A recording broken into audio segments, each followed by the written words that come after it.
বিসমিল্লাহি আলহামদুলিল্লাহ ওয়াসসালামু আলা রসুলিল্লাহ। সম্মানিত দিনী ভাই ও বোনেরা, আসসালামু আলাইকুম রহমতুল্লাহ। সম্মানিত দর্শক, আমরা ইতিমধ্যেই রমজান পার করতেছি। আর এই রমজান মুমিন বান্দার জন্য অত্যন্ত গুরুত্ব এবং ফজিলত নিয়ে এসেছে।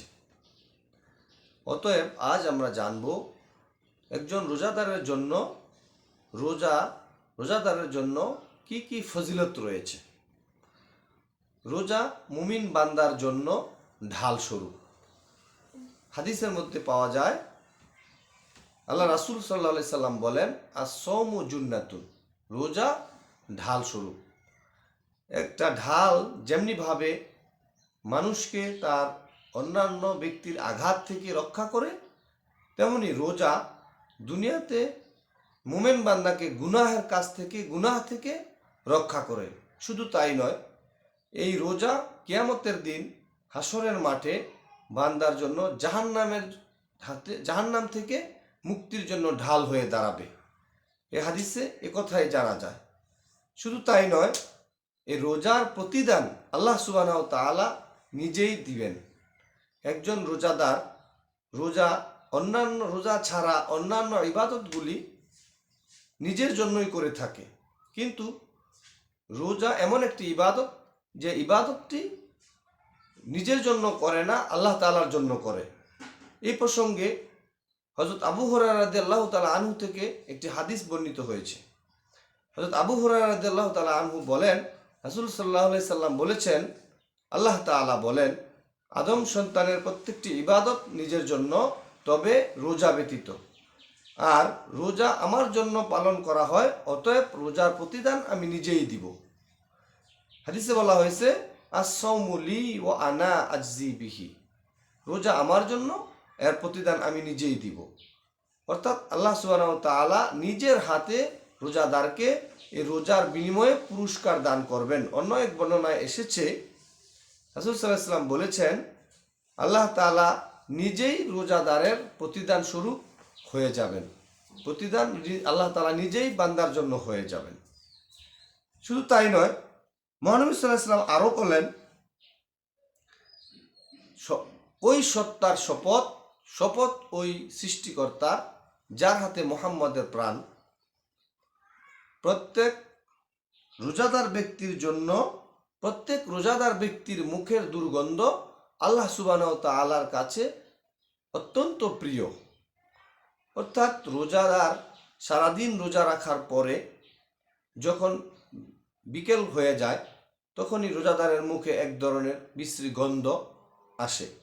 আর এই গন্ধ নিজের কাছেও অপছন্দনীয় হয়। অথচ হাদিসে কুদসিতে আল্লাহ সুবহানাহু ওয়া তাআলা বলেন যে এই রোজাদারের এই মুখের গন্ধ আল্লাহ তাআলার কাছে অত্যন্ত পছন্দনীয় একটি গন্ধ, যা আল্লাহ তাআলা নিজে পছন্দ করেন। রোজাদারের অন্যতম একটি মর্যাদা এবং ফজিলত হচ্ছে, রোজাদারের জন্য আল্লাহ সুবহানাহু ওয়া তাআলা জান্নাতের বিশেষ একটি দরজা রেখেছেন, যেটিকে বলা হয় বাবে রাইয়ান।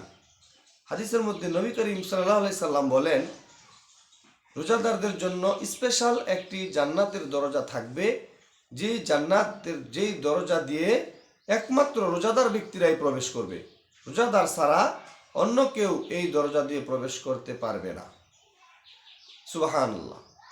অতএব রোজার অনেক গুরুত্ব এবং ফজিলত রয়েছে। সম্মানিত সুধী দিনী ভাই ও বোনেরা, শুধু তাই নয়, রমজানে রোজাদারের জন্য দুটি খুশির কথা বলা হয়েছে। একজন রোজাদার শুধু রোজা রাখেই না, রোজাদারের জন্য আল্লাহ সুবহানাহু ওয়া তাআলা দুটি আনন্দের ব্যবস্থা করেছেন, দুটি খুশির সুসংবাদ দিয়েছেন।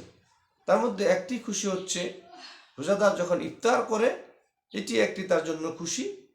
আর অন্য একটি খুশি হচ্ছে, আল্লাহ সুবহানাহু ওয়া তাআলা এর সাক্ষাৎ লাভ করবেন। একজন রোজাদার রোজার বিনিময়ে আল্লাহ সুবহানাহু ওয়া তাআলা রোজার বিনিময় স্বরূপ কিয়ামতের দিন বান্দার সাথে সাক্ষাৎ করবেন।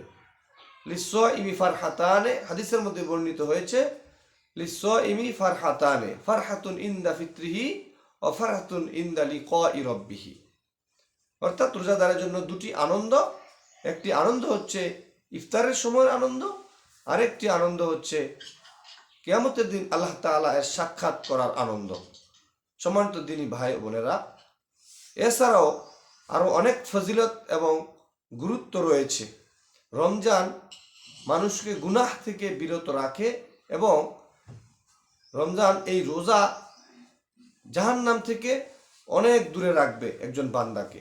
হাদিসে নবী করিম সাল্লাল্লাহু আলাইহি সাল্লাম বলেছেন, যে কোনো ব্যক্তি যখন ঈমান এবং ইহতিসাবের সাথে একটি রোজা অন্ততপক্ষে পালন করে, একটি রোজাও রাখে, আল্লাহ তাআলা সেই বান্দাকে জাহান্নাম থেকে 70 বছরের রাস্তা সমান দূরত্ব দূরে রাখে দেয়। সুবহানাল্লাহ। অতএব আল্লাহ তাআলা আমাদেরকে রোজাগুলি সঠিকভাবে ঈমান এবং ইহতিসাবের সাথে পালন করার তৌফিক দান করুক। আল্লাহুম্মা আমিন।